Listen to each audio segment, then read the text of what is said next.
Being is what is real because it is lasting. Being also never changes. Being also is invulnerable.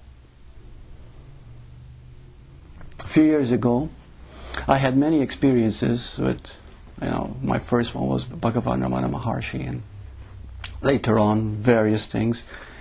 But one of the clearest realization I had is that I'm a human being. I can never repeat it enough. Why? Because if you realize you are a human being, that's all you need to know. Really. Anything else that you hear or read is just information.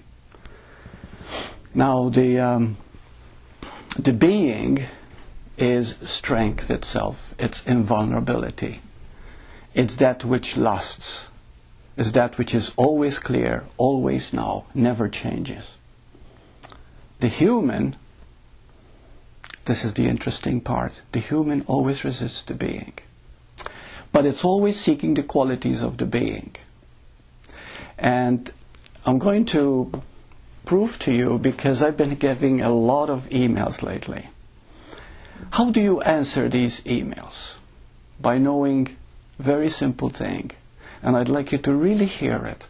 If you never heard it before, feel that you're hearing it for the first time. Okay? And if you hear this, you're going to understand in a whole new plateau. I know I did. Okay? And a whole new way of seeing. And it is this. And incidentally, when I did realize I was a human being, what happened was, it was so incredibly moving. I was reading Course in Miracles at the time. It was only a few years ago when I was with Sylvia. I went to the washroom and I looked at it just to see what the human looks like. Because who was looking was the being. And I was that being playing this human role called Burt. And it never left me since then, truly. And things are deepening and deepening all the time and becoming clearer and clearer. So let's make it very simple. Okay, the human always wants control. Because all control is in being, but it doesn't know it. So the human always wants to be in control. Now that causes all the problems known to humanity. All emotional pain. Okay? The human wants to be in control. It doesn't realize that control is the realm of the being, because it's invulnerable. So what happens to the human because it wants control? It fears being controlled. You see? And that fear becomes so strong that it creates all the problems that it has, called ego. You see? And it resists being, which is, of course, what is being when we get down to it. It is the most powerful thing there is, of course, because it's love itself. It is totality. It is wholeness. Therefore, it is forgiveness. It is acceptance. Now, some people think of forgiveness, acceptance, surrender as weakness. It's the opposite. You see, when we look at the beings of history, like Jesus and Buddha and Ramana Maharshi, all the great ones, because they functioned from being. So I'd like you to keep that in mind. The human wants control. That is it. It wants control at all costs. And because of that, it fears being controlled. So that's its whole function. And then it wonders why it's not being, quote, spiritual, why the ego is in control. What I'm going to do, these are just the last, I didn't want to bore you with too many emails that I've been getting, but I just mentioned 3. And it will give you an idea how controlling the human is. And all it wants is being, but it doesn't know it. Okay? Oh, Burt, this game is not easy, the spiritual game. I don't like it at all. I clearly feel that I want my ego to die. I don't want it. I hate it. It's not useful, painful, and makes no sense. And yes, this is ego wanting, but that's how I feel. I think I want to die, but it is my ego I don't want. And you say, just see it. Yes, I am seeing, or trying to see it like clouds in the sky, like you say, that they are not me, or the real me, but feelings, always these feelings keep emerging. Isn't this clear that this is control? It's beautiful, actually. Yeah. You see? Very honest. Very honest. Oh yeah, these are beautiful because they are real, very honest. But to see that as long as the human wants control, it cannot be.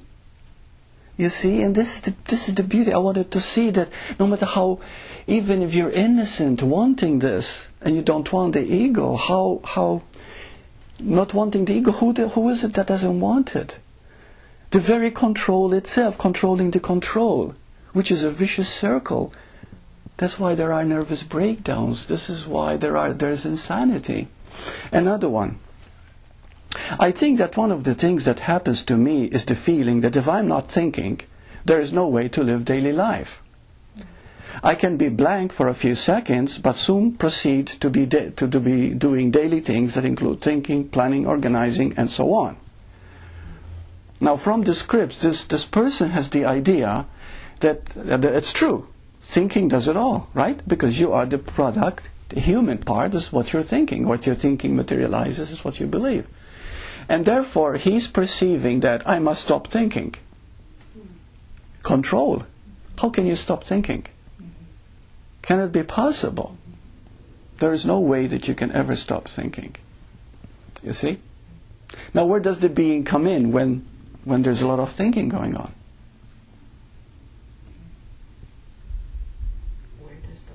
Where does the being come in when there's all that thinking going on?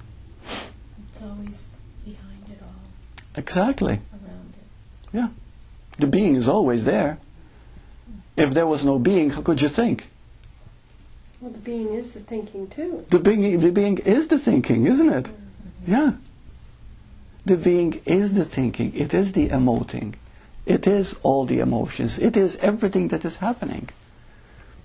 But it is a happening. And to being is being. So it doesn't matter. You see? It does not identify. It does not attach. You see? So there's no problem. Another one. Knowing the ego is an illusion doesn't help too much when someone hurts you or rejects you. To say to oneself, well, there is no real he or she after all, illusion or not, in the moment feelings emerge. And to do what you said, concentrate on the feelings without stories, is the most difficult thing I have tried in my life.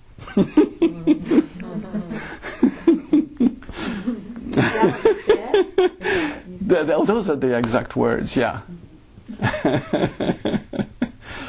Yeah. It is a tough one? Why is it tough? To not put a story behind your feelings? But you cannot not put a story. The story is always there with every thought. Yeah. Whenever a thought or emotion arises, stories are always present. Something okay? Okay. What happened? It made a noise and the red light's not there. Is it okay for it? Oh, I'll just check. Just hold on, those of you who are watching the video. Mm-hmm. That seems to be. Everything's okay. Okay. Yeah. Sorry about that. Okay. Yeah. Yeah, it was okay. But thank you for that. So let's go back to what we were saying. Okay. You made a statement and I'd like to address it again. Stories. Stories will always be there as long as there are emotions and thoughts. The thought will not take on a reality unless there's a story with it. Emotion will not be experienced unless there's a story with it. So how do you diffuse the story? You don't. You don't. You never diffuse a story or get rid of it. This is control. If you try to get rid of a story, it's control. If you try to diffuse it, it's control. If you do anything with it, it's control. And then it comes back even further. Remember what we said in a lesson? It just comes more, right? You remember what we said, to look at what is as it is? A story is a story. Why do anything with it? It's a story. Do you get it? Yeah. Yeah, it cannot affect you as long as you see it as a story. You see, we say what is real? Being. Right? A story is not being. A story is something that comes and goes, comes and goes. Therefore, how real is it?